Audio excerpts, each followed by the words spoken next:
When it comes to your kitchen island, the countertop detail matter more than you think.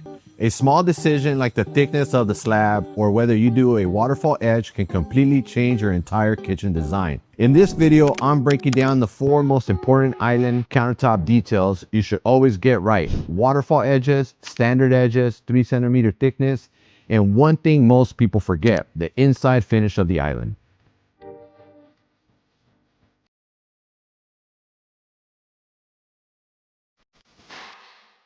Before you finalize any countertop decision, make sure you download the free guide, Ultimate Kitchen Cabinet Renovation Guide.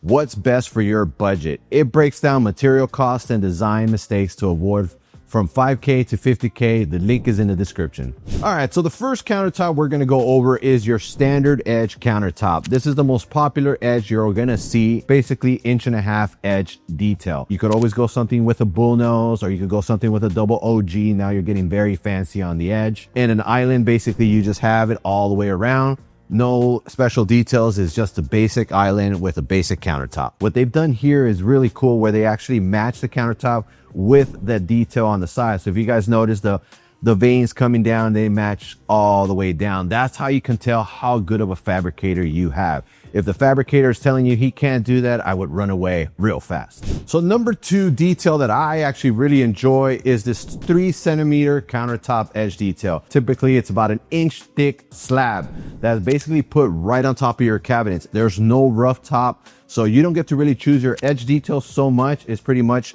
a square detail, kind of what the way they created the countertop. But what's really nice about it is that you don't have to worry about a detail coming down, interrupting your drawer fronts. It's nice and thick. It's very strong, very durable, and it just gives you a whole different look. But when you do something like this, make sure you consider your cabinets, maybe raising them up so you can come up to that standard 36-inch height. Typical cabinets are 34.5 inches. When you do your countertop, you add that 1.5 inch, gets you up to 36 inches. You can go a little higher, which is okay.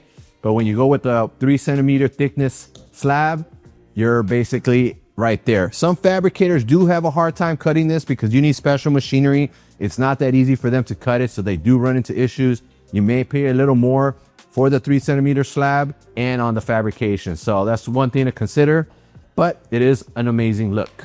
The number 3 finish countertop is basically, you got to remember when you do your countertops, what are you going to do on the inside? What are the options you could do is basically you could kind of wrap it around, kind of come on the inside, and then do the back side of your island. Another thing that we've done here is that we finished the bottom of this. So instead of having an ugly rough top, you have a nice finished countertop underneath. If you put stools here and people start kicking it, it's just stone. They won't damage it.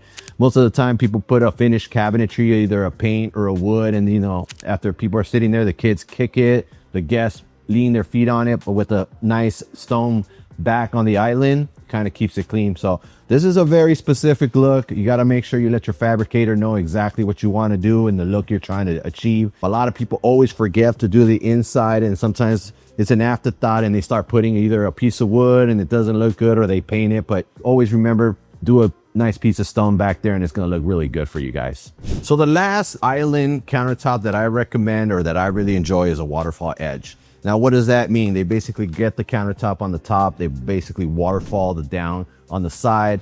What they really do, if you get it yourself a good fabricator, is that when you get the veins coming down, they waterfall all the way down.